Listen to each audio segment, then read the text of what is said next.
খবৰ আপোনালোকৰ মাজলৈ লৈ আহিছোঁ। পুনৰ অইল ইণ্ডিয়াৰ পোষ্ট মুকলি কৰা হৈছে। যিসকলে অপেক্ষা কৰি আছিলে অইল ইণ্ডিয়াৰ বাবে নতুন পোষ্ট কেতিয়া আহিব তেওঁলোকৰ বাবে এটা ভাল খবৰ।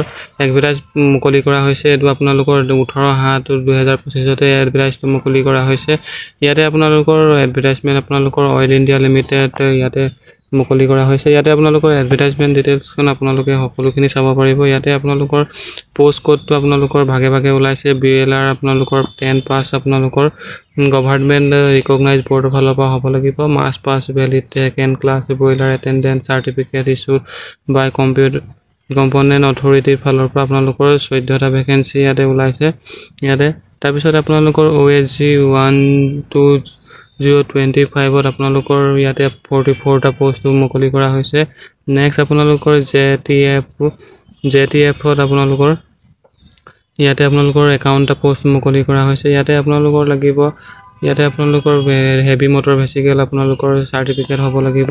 ইয়াতে আপোনালোকৰ ফায়াৰ সেফটি যদি আপোনালোকৰ চাৰ্টিফিকেট আছে তেন্তে আপোনালোকে এপ্লাই কৰিব পাৰিব। ইয়াতে আপোনালোকৰ 10+2 মানে হাই সেকেন্ডাৰী পাছ কৰা হ'ব লাগিব, তেতিয়াহে এই পদৰ বাবে এপ্লাই কৰিব পাৰিব। নেক্সট আপোনালোকৰ PHS আপোনালোকৰ ইয়াতে আপোনালোকৰ হাই সেকেন্ডাৰী পাছ কৰা হ'ব লাগিব। ইয়াতে আপোনালোকৰ 5 diploma certificate sanitary inspector course of diploma, ইয়াতে আপোনালোকৰ certificate in health inspector course of diploma. ইয়াতে আপোনালোকৰ যদি এইকেইটা ডকুমেণ্ট আছে তেন্তে আপোনালোকে এপ্লাই কৰিব পাৰিব। নেক্সট আপোনালোকৰ ইয়াতে গ্ৰেড 4ৰ পে স্কেল আপোনালোকৰ ইয়াতে দিয়া হৈছে। ইয়াতে পে স্কেলটো যথেষ্টখিনি ভাল দিয়া হৈছে। ইয়াতে 32,000ৰ পৰা 1,27,000 পৰ্যন্ত ইয়াতে পে স্কেল দিয়া হ'ব। ইয়াতে আপোনালোকৰ TBR আপোনালোকৰটো ইয়াতে আপোনালোকৰ first class boiler attendance certificate লাগিব আৰু মিনিমাম 10 পাছ কৰা হ'ব লাগিব।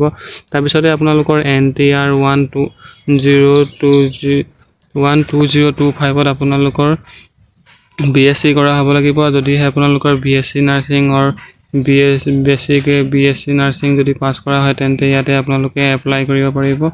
নেক্সট আপোনালোকৰ ইয়াতে আহিলে SAS আপোনালোকৰ মুকলি কৰা হৈছে। ইয়াতে আপোনালোকৰ SAS 12025 আপোনালোকৰ ইয়াতে ডিপ্লোমা চাৰ্টিফিকেট কম্পিউটাৰ এপ্লিকেশ্যন ইয়াতে দৰকাৰ হ'ব। ইয়াতে যদি আপোনালোকৰ এইকেইটা ডকুমেণ্ট আছে তেন্তে এপ্লাই কৰিব পাৰিব। ইয়াতে ভালেমানখিনি পোষ্ট ওলাইছে। ইয়াতে আপোনালোকৰ গ্ৰেড 7ত আপোনালোকৰ পে স্কেল আপোনালোকৰ 37,500ৰ পৰা আপোনালোকৰ 1,45,000 পৰ্যন্ত পে দিয়া হ'ব। ইয়াতে আপোনালোকৰ CAC 12025 আপোনালোকৰ ইয়াতে বিচৰা হৈছে। ইয়াতে আপোনালোকৰ এইটো পোষ্টৰ বাবে বিচৰা হৈছে 10+ আৰু আপোনালোকৰ 3 ইয়াৰ ডিপ্লোমা ইন কেমিকেল ইঞ্জিনিয়াৰিঙত হ'ব লাগিব, তেতিয়াহে এইকেইটা পদৰ বাবে এপ্লাই কৰিব পাৰিব। তাৰপিছত আপোনালোকৰ CIV আপোনালোকৰ 5+10 মানে আপোনালোকৰ মিনিমাম মেট্ৰিক পাছ কৰা হ'ব লাগিব আৰু ডিপ্লোমা ইন চিভিল ইঞ্জিনিয়াৰিঙৰ পাছ কৰা হ'ব লাগিব। 3 ইয়াৰ্ছ দিয়া হৈছে ইয়াতে আপোনালোকৰ। তাৰপিছত আপোনালোকৰ COM 12025 আপোনালোকৰ 5+ আপোনালোকৰ মিনিমাম 10 পাছ হ'ব লাগিব আৰু ডিপ্লোমা ইন কম্পিউটাৰ ইঞ্জিনিয়াৰিং আপোনালোকৰ কৰা হ'ব লাগিব। মানে আপোনালোকৰ ইয়াতে আপোনালোকৰ কম্পিউটাৰ ইঞ্জিনিয়াৰিং যদি কৰা হৈছে তেন্তে হ'লে এপ্লাই কৰিব পাৰিব। নেক্সট আপোনালোকৰ আহিলে ইয়াতে INS 12025 আপোনালোকৰ ইয়াতে আপোনালোকৰ মিনিমাম 10 পাছ লাগিব। Diploma electronics and telecommunication engineering or diploma in electronics and communication engineering যদি আছে তেন্তে এইকেইটাত এপ্লাই কৰিব পাৰিব। Diploma in instrumentation engineering technology or diploma in instrumentation and control ইঞ্জিনিয়াৰিঙৰ যদি আছে তেন্তে এপ্লাই কৰিব পাৰিব। তাৰপিছত আহিছিলে আপোনালোকৰ CEME যদি আপোনালোকৰ মিনিমাম 10 পাছ আৰু ডিপ্লোমা মেকানিকেল ইঞ্জিনিয়াৰিঙৰ ফালৰ পৰা আছে তেন্তে এপ্লাই কৰিব পাৰিব। নেক্সট আপোনালোকৰ আহিলে গ্ৰেড 7ত পে স্কেল আপোনালোকৰ ইয়াতে ভালেমানখিনি দিয়া হ'ব। ইয়াতে আপোনালোকৰ পে স্কেল 37,500ৰ পৰা 1,45,000 পৰ্যন্ত দিয়া হ'ব। ইয়াতে আপোনালোকৰ ELD আপোনালোকৰ যদি ইলেক্ট্ৰিকেল ইঞ্জিনিয়াৰিং কৰা হৈছে আৰু মিনিমাম 10 পাছ কৰা হৈছে আপোনালোকৰ 3 ইয়াৰ্ছ ডিপ্লোমা যদি আছে ইলেক্ট্ৰিকেল ইঞ্জিনিয়াৰিঙত ইয়াতে আপোনালোকৰ যদি আছে আৰু যদি ইয়াতে ইলেক্ট্ৰিকেল ছুপাৰভাইজাৰ চাৰ্টিফিকেট আৰু কম্পনেণ্টৰী আপোনালোকৰ মিনিমাম পাৰ্টছ 1, 2, 3, 4 যদি আছে ইলেক্ট্ৰিকেল লাইচেঞ্চ আছে তেন্তে এই পদৰ বাবে এপ্লাই কৰিব পাৰিব।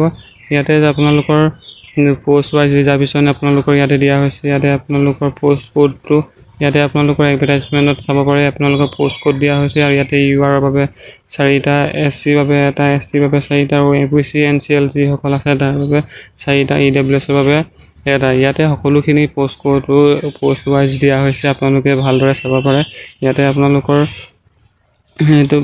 ইয়াতে আপোনালোকৰ গোটেইখিনি দিয়া হৈছে ইয়াতে আপোনালোকে যদি ইয়াতে পোষ্ট কোড আপোনালোকৰ দিয়া হৈছে আৰু মিনিমাম এজ আপোনালোকৰ জেনেৰেল সকলৰ বাবে ইয়াত দিয়া হৈছে জেনেৰেল সকলৰ বাবে 30 বছৰ দিয়া হৈছে আৰু ইয়াতে আপোনালোকৰ এসসি সকলৰ বাবে 35 বছৰ এসটি সকলৰ 35 বছৰ আৰু ওবিসি যি সকল এনসিএল ক্যান্ডিডেট আছে তেওঁলোকৰ বাবে 33 ইয়াৰ্ছ লৈকে দিয়া হৈছে ইয়াতে পোষ্ট ৱাইজ আপোনালোকৰ 1-2 বছৰ ইফাল হৈছে আপোনালোকৰ নিজৰ পোষ্টৰ মতে আপোনালোকৰ নিজৰ এজ কাউন্টটো চাই ল'ব পাৰে ইয়াতে আপোনালোকৰ মিনিমাম এজ 18 বছৰ হ'ব লাগিব ইয়াতে আপোনালোকৰ ডকুমেন্ট আপোনালোকৰ গোটেই সাৰ্টিফিকেট আপোনালোকৰ ডেথ সাৰ্টিফিকেট আপোনালোকৰ ইয়াতে আপোনালোকৰ বাৰ্থ সাৰ্টিফিকেট দৰকাৰ হ'ব ইয়াতে আপোনালোকৰ 10 ক্লাছ মাৰ্কশিট দৰকাৰ হ'ব ইয়াতে আপোনালোকৰ সাৰ্টিফিকেট সকলোখিনি দৰকাৰ হ'ব যি সকল ক্যান্ডিডেটে অপেক্ষা কৰি আছিল যে অইল ইণ্ডিয়াৰ বাবে ইয়াতে আপোনালোকৰ সাবজেক্ট যি সকল ক্যান্ডিডেটে অপেক্ষা কৰি আছিল যে অইল ইণ্ডিয়া পোষ্ট নতুনকৈ কেতিয়া মুকলি কৰা হ'ব তেওঁলোকৰ বাবে ভাল খবৰ ইয়াতে আপোনালোকৰ এক্সামৰ প্যাটাৰ্নটো ইয়াতে দিয়া হৈছে ইয়াতে আপোনালোকৰ পাৰ্ট এ পাৰ্ট বি পাৰ্ট সি আপোনালোকৰ ইয়াতে দিয়া হৈছে সকলোখিনি ইয়াতে আপোনালোকে ভালদৰে চাই ল'ব পাৰে ইয়াতে আপোনালোকৰ সকলোখিনি তথ্য দিয়া হৈছে ইয়াতে এডভাৰটাইজমেন্টখন আপোনালোকে সকলোখিনি চাই পিনি যদিহে আপোনালোকৰ তথ্যখিনি বা ডাটাখিনি সম্পূৰ্ণ আছে তেন্তে আপোনালোকে এপ্লাই কৰিব পাৰে ধন্যবাদ